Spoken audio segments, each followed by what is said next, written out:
बिस्मिल्लाहिर्रहमानिर्रहीम। अस्सलाम वालेकुम स्टूडेंट आज हम एक्सरसाइज 2.4 को डिस्कस करने जा रहे हैं। एक्सरसाइज 2.4 क्वेश्चन नंबर 1 देखें। राइट द बेस लिखें, एक्सपोनेंट एक्सपोनेंट लिखें and value of the following और वैल्यू लिखें। पार्ट नंबर 1 को देखें। 2 बेस की power -9 is equal to 1 divided by 1024। Bracket के अंदर जो होता है इसे हम बेस बोलते हैं, तो बेस क्या आ जाएगी 2, क्योंकि ब्रैकेट के अंदर 2 है। और एक्सपोनेंट जो पावर में होता है, एक्सपोनेंट इज -9। देखिए पावर 2 की क्या है, -9 है, तो -9 एक्सपोनेंट आ जाएगा। और वैल्यू इक्वल टू के जो भी दूसरी तरफ डिजिट होता है उसे हम वैल्यू बोलते हैं। तो इक्वल टू के दूसरी तरफ क्या है यहाँ पे 1 डिवाइडेड बाई 1024। तो वैल्यू क्या आ जाएगी 1 डिवाइडेड बाई 1024। पार्ट नंबर 2 को देखें। a divided by b base की power p is equal to a की power p divided by b की पावर p। बेस इसकी क्या आ जाएगी, जो ब्रैकेट के अंदर है a by b, base is a by b आ जाएगी। और एक्सपोनेंट जो पावर में है, पावर देखें a बाई b की क्या है p, तो एक्सपोनेंट क्या आ जाएगा p। और वैल्यू जो भी इक्वल टू के दूसरी तरफ है, तो वैल्यू क्या आ जाएगी a की power p divided by b की पावर p। पार्ट नंबर 3 को देखें। -4 बेस की पावर 2 इज इक्वल टू 16। तो बेस क्या आ जाएगी, जो भी ब्रैकेट के अंदर है, बेस इज -4। एक्सपोनेंट जो पावर होगी, एक्सपोनेंट क्या आ जाएगा 2। और वैल्यू क्या आ जाएगी, जो भी इक्वल टू के दूसरी तरफ है, तो वैल्यू इज 16। क्वेश्चन नंबर 2 को देखें। If A B denote the real number then simplify the following. Part number 1 को देखें। ए का क्यूब मल्टीप्लाई ए बेस की पावर 5। एक दफ़ा हम क्वेश्चन को रिपीट कर देंगे। अब देखें इन दोनों की बेसिस सेम है, ए और ए। जब भी बेसिस सेम हो और मल्टीप्लाई हो रही हो, तो ऊपर वाली पावरों को हम ऐड कर देते हैं। तो दोनों ए की जगह हम ए की ए लिख देंगे, और ऊपर वाली पावरों को ऐड जब करेंगे तो 3 + 5 आ जाएगा। देखिए 3 + 5 आ गया। तो ए बेस की पावर अब क्या आ जाएगी, 3 और 5 8, ए बेस की पावर 8। ये हमारा आंसर बन गया। पार्ट नंबर 2 को देखें। बी बाई ए बेस की power 3/2 into B by A base की पावर 2/3। एक दफ़ा हमने क्वेश्चन को रिपीट कर दिया। देखें इन दोनों की बेसिस सेम है, बी बाई ए और बी बाई ए। जब भी बेसिस सेम हो और मल्टीप्लाई हो रही हो, इस ब्रैकेट का मतलब होता है कि ये इससे मल्टीप्लाई हो रहा है, तो ऊपर वाली पावरों को हम ऐड कर देते हैं। तो बी बाई ए दोनों की जगह ए की बी बाई ए आ जाएगा, और ऊपर वाली पावरों को हम ऐड करेंगे तो 3/2 + 2/3 आ जाएगा।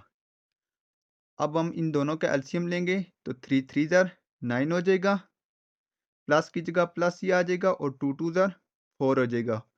और 2 और 3 का जब हम एलसीएम लेंगे तो देखें क्या आएगा, 2 1 ज़र 2 ही हो जाएगा, और 3 ऐसे ही आ जाएगा। अब 1 की जगह 1 ही आ गया, और 3 1 ज़र 3 हो जाएगा। और जब अब 2 और 3 मल्टीप्लाई होंगे तो देखिए क्या आएगा, 2 2 × 3 = 6। तो नीचे क्या आ जाएगा, जब हमने 2 और 3 का एलसीएम लिया तो देखें क्या आ गया 6।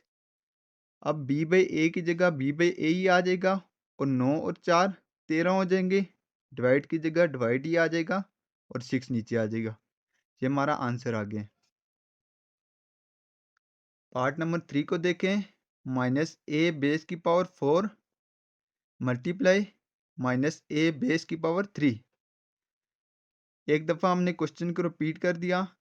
अब इन दोनों की बेसिस सेम है, -a और -a। जब भी बेसिस सेम हो और मल्टीप्लाई हो रही हो, तो ऊपर वाली पावरों को हम ऐड कर देते हैं। तो -a और -a दोनों की जगह a की -a आ जाएगा, और 4 + 3 हो जाएगा, क्योंकि हम पावरों को ऐड करेंगे। 4 + 3 हो जाएगा, और -a की जगह -a ही आ जाएगा, और 4 और 3 7 हो जाएगा। ये हमारा आंसर आ गया। पार्ट नंबर 4 को देखें। -2a² b³ की होल पावर 3। एक दफ़ा हम क्वेश्चन को रिपीट कर देंगे। अब देखें ये पावर 3 इसके ऊपर भी है, इसके ऊपर भी, और इसके ऊपर भी। तो हम इस पावर 3 को तमाम पे अलग अलग खोल देंगे। -2 का क्यूब हम अलग लिख देंगे, a के स्क्वायर का क्यूब हम अलग लिख देंगे, और बी के क्यूब का होल क्यूब हम अलग लिख देंगे। अब 2 का क्यूब का ये मतलब है कि 2 मल्टीप्लाई बाई 2 मल्टीप्लाई बाई 2, तो 2 2 ज़ार 4 हो जाएगा और 4 2 ज़ार 8। तो क्या आ जाएगा 2 का क्यूब 8, तो माइनस की जगह माइनस ही आ जाएगा और ए की जगह ए ही आ जाएगा और 2 3 ज़ार 6। बी की जगह बी ही आ जाएगा और 3 3 ज़ार 9 आ जाएगा। ये हमारा आंसर आ गया है। पार्ट नंबर 5 को देखें। ए क्यूब माइनस 2 बी का स्क्वायर। एक दफ़ा हम क्वेश्चन को रिपीट कर देंगे। ए के क्यूब की जगह ए का क्यूब भी आ जाएगा और माइनस 2 का स्क्वायर क्या होगा 4। जब भी पावर इवन हो, ये देखें 2 इवन है तो माइनस खत्म हो जाएगा। यहाँ पे अगर ओड होती तो फिर खत्म ना होता माइनस, लेकिन पावर ऊपर इवन है, 2 4 6 ये इवन होते हैं।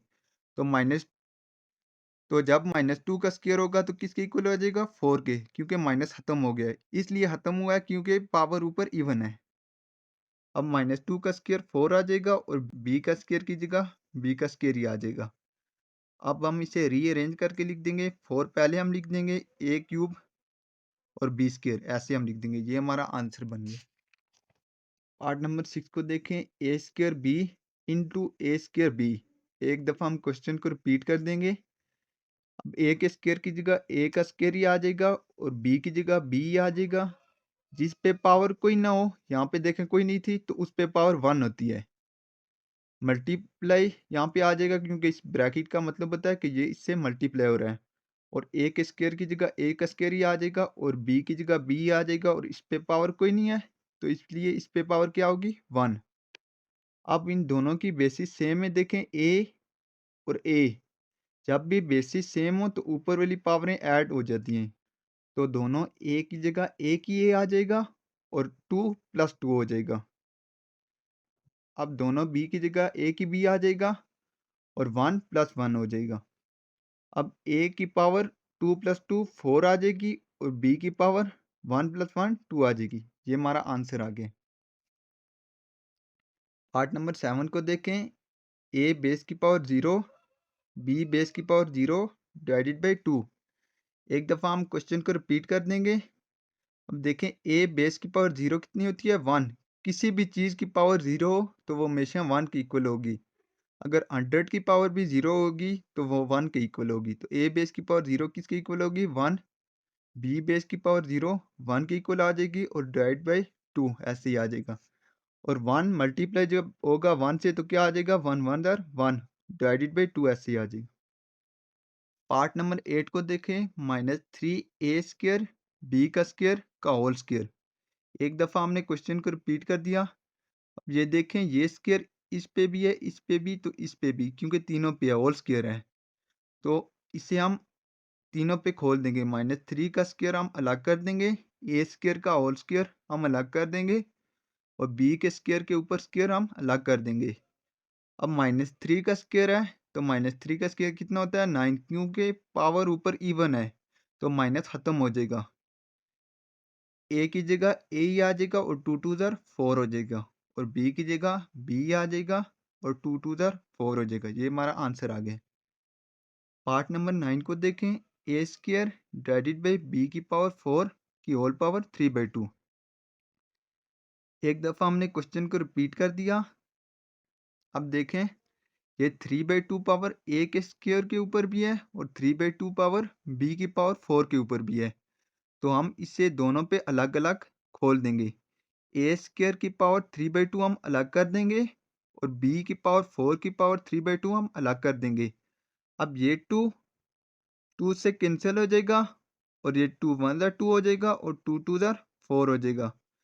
तो क्या आ गया ए की पावर 3 डिवाइडेड बाई और बी के स्क्वायर की जगह बी का स्क्वायर ही आ जाएगा और पावर 3 ऐसे ही आ जाएगी। अब ए के क्यूब की जगह ए का क्यूब ही आ जाएगा और बी की जगह बी आ जाएगा और 2 3 ज़ार 6 आ जाएगा। ये हमारा आंसर आ गया।